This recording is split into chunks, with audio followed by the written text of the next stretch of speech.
Jadi setelah mana Ya'juj Ma'juj telah ditenggelamkan ataupun dimasukkan dalam tembok tersebut, so dia tak boleh keluar. Macam Zulkarnain sebutkan tadi, sampailah diberi izin oleh Allah, barulah dia akan keluar. Cuma kalau kita tengok dalam hadis riwayat Bukhari dan Muslim, ada satu hadis Nabi sebutkan ketika mana Nabi ni tiba-tiba jadi gelisah masuk dalam rumah Zainab binti Jahsy. Dia Nabi lah. Tiba-tiba Nabi masuk dalam keadaan muka dia jadi macam gelisah. Sampai Zainab kata, ya Rasulullah, kenapa muka sampai macam tu sekali? Nabi kata, wailul lil Arab, celakalah orang Arab ataupun binasalah habis orang Arab min syarrin, daripada keburukan.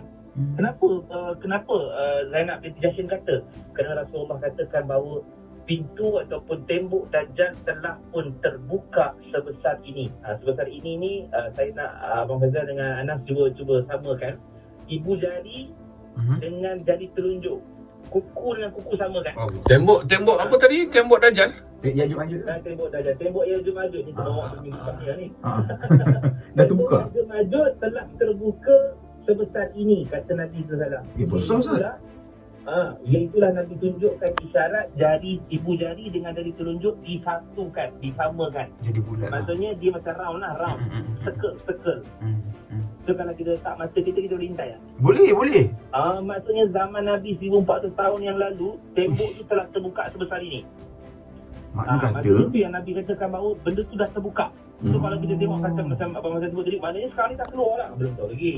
Cuma dia ada satu hadis lagi yang Nabi sebutkan, setiap hari Ya'juj Ma'juj ini dia akan tepuk ataupun dia korek akan lah. gali korek tembok ini setiap hari sampailah waktu terbenamnya matahari, sampai malam lah maksudnya. Faham. So sampai malam dia gali tadi, dia dah tebuk sampai malam. Dia kata, ketua dia kata, jom kita balik rehat, besok datang balik. So bila besok datang balik, benda tu daripada yang semalam tu dah korek, dah gali, back to normal balik. Tu tutup balik macam biasa. Maksudnya Allah tak izinkan lagi dia buka. Baik. Jadi dia gali lagi, setiap hari dia akan balik. Gali sampailah malam hari dah malam, dia punya ketua kata kita balik, esok kita datang balik. Besok kita datang balik, tengok benda tu tutup lagi. Sampailah pada satu hari, ni dalam satu riwayat Ibnu Katsir sebutkan dalam tafsir, dan banyak lagi tafsir yang lain disebutkan ketika mana hari yang dia nak keluar besok, Allah nak berikan dia keluar besok. Ketua dia disebut perkataan, jom kita balik, insya-Allah besok kita akan keluar.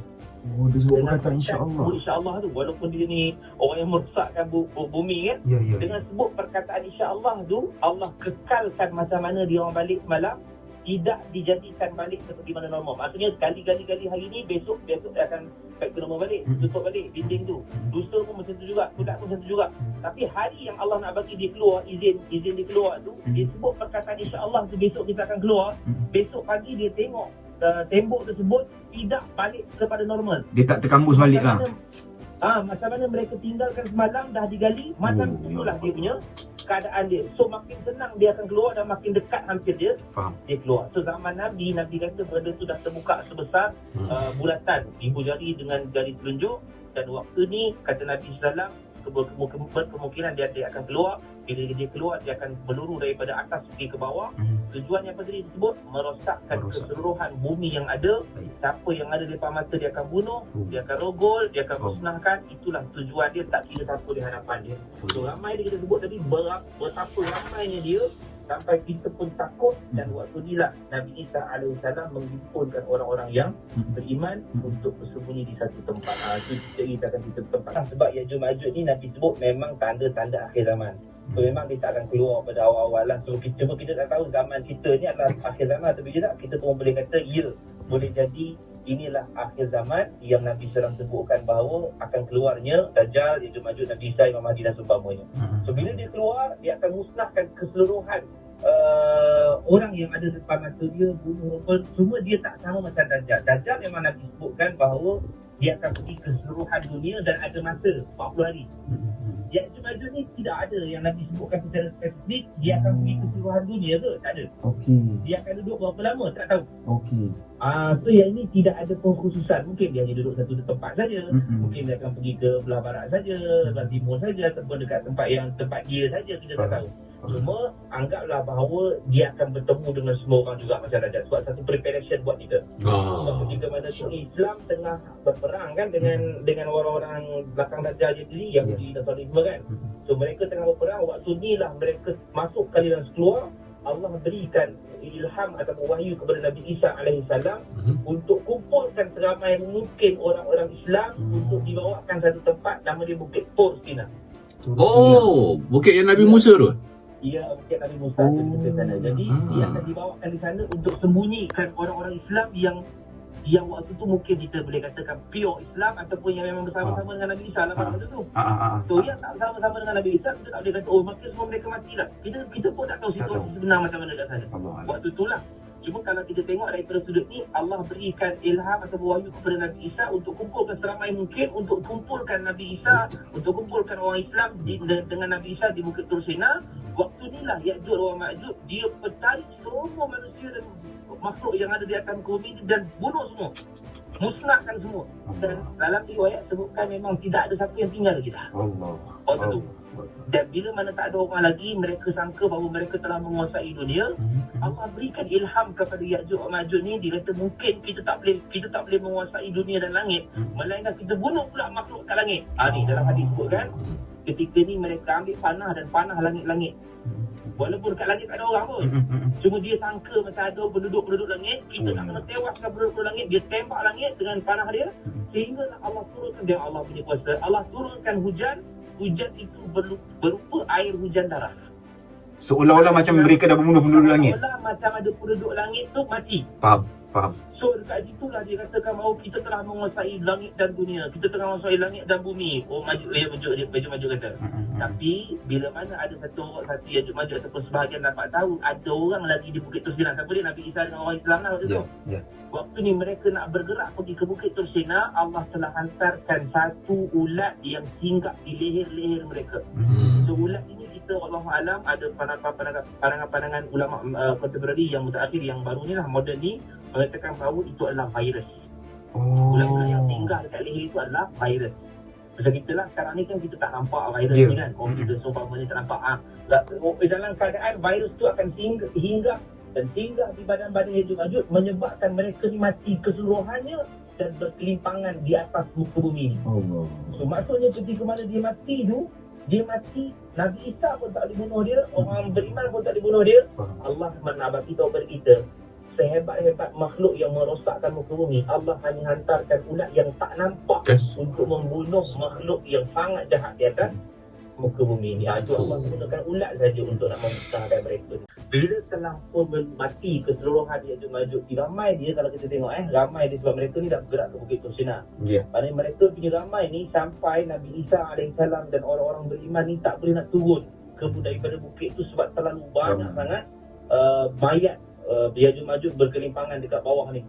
Sehinggalah Nabi Isa dan juga orang beriman pada waktu itu dimohon pada Allah, tak ada jalan lain lah untuk kita nak selamat melainkan berdoa saja kepada Allah. Dan Nabi Isa orang beriman minta kepada Allah. Ketika itulah Allah Subhanahu Wa Taala memberikan pertolongan. Allah hantarkan burung-burung yang besar yang Nabi sebutkan dalam hadis, dia lehernya seperti unta. Kita pun tak tahu apa benda ni. Ada juga pandangan kata kapal terbang lah apa, wallahualam lah, kita pun tak tahu secara spesifiknya apa dia.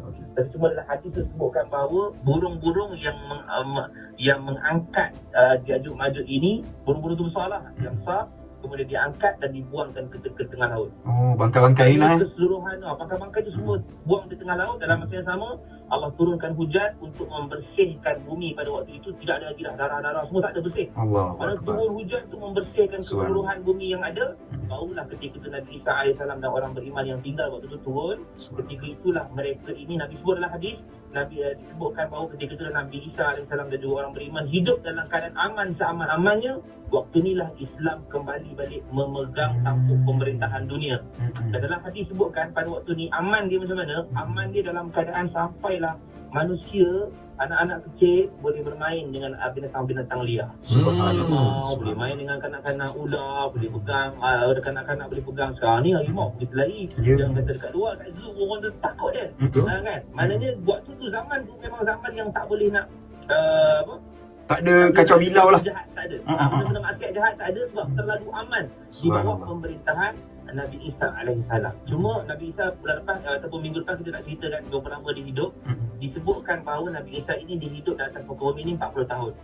Cuma ulama dia berbeza pandangan 40 tahun tu adakah dia hidup umur dia 40 tahun ataupun 40 tahun setelah mana dia turun tu ada baki 40 tahun lagi. Faham. Nabi Isa ni turun dan dinaikkan oleh Allah pada ketika usia dia 33 tahun. So kalau masa dia keluar pada akhir zaman tinggal 7 tahun je lah balance kan, kalau umur dia 40. Tapi pandangan yang kedua mengatakan bahawa dia turun, dia diberikan izin oleh Allah untuk turun ke bumi untuk selesaikan masalah-masalah akhir zaman, ada balance 40 tahun. Sebab apa? Sebab Nabi Isa ini nanti sebut dia akan berkahwin dengan umat Nabi Muhammad SAW. Maksudnya salah seorang daripada umat Nabi Muhammad akan menjadi isteri Nabi Isa, sebab Nabi Isa tak kahwin lagi. So, siapa dia tu? Kita tak tahu siapa. Kalau topik lain tak nak. Dan biasalah kemudiannya Nabi Isa barulah dimatikan dan diwafatkan oleh Allah Subhanahu Wa Taala. Lalu juga pandangan mengatakan bahawa Nabi Isa ini akan dimakamkan di makam Nabi SAW tu. Makam Nabi, makam Abu Bakar, makam Umar. Belakang tu ada satu kosong. Belakang tu Okey. sepatutnya tempat Aisyah radhiyallahu anha. Ya, ya, ya. Tapi sebab Aisyah ni dia tak nak, dia adalah kisah dia sebab dia tak nak tu sebab perang Jamal dan sebagainya, dia minta untuk dimakamkan di Baqi'. Tempat kosong tu adalah tempat Nabi Isa alaihi salam. Baiklah, ending dia sebelum kita tahu dah, setiap daripada nabi-nabi yang telah pun wafat, biasanya dunia akan kembali apa? Dunia akan kembali jahil balik. Sebab tidak ada nabi, Baik. tidak ada orang yang memegang, tidak ada orang yang nak guideline. So dia akan kembali jahil balik, dan Nabi sebut dalam hadis, dia akan menjadi seperti orang yang tidak ada nabi, agama pun tidak ada. Kemudian pada ketika itulah Allah menghantarkan angin dilalukan di bawah setiap orang manusia, minta tiabahim di bawah setiap manusia, dan untuk tujuannya mengambil nyawa orang-orang yang beriman saja. So maksudnya orang beriman ini akan mati dulu. Ni nak ending dulu lah ni, sebelum mana ditiupkan kali pertama ni. Maknanya ketika mana angin tu lalu di bawah ketiak manusia, siapa yang dimatikan Allah, itu orang beriman. So besok kalau kita tengok angin lalu bawah ketiak tak mati tu bahaya tu. Kawan-kawan mati, kita tak mati tu bahaya. Allahu Akbar. Sebab yang tinggal kat ketika itu untuk melihat musnahnya bumi adalah yang Nabi sebut ketika itu, nama dia Luka' ibnu Luka' saja. Siapa dia Luka' ibnu Luka'? Orang jahat, anak kepada orang jahat. Itu saja yang akan tinggal di atas muka bumi untuk melihat pecah hanya bumi ini.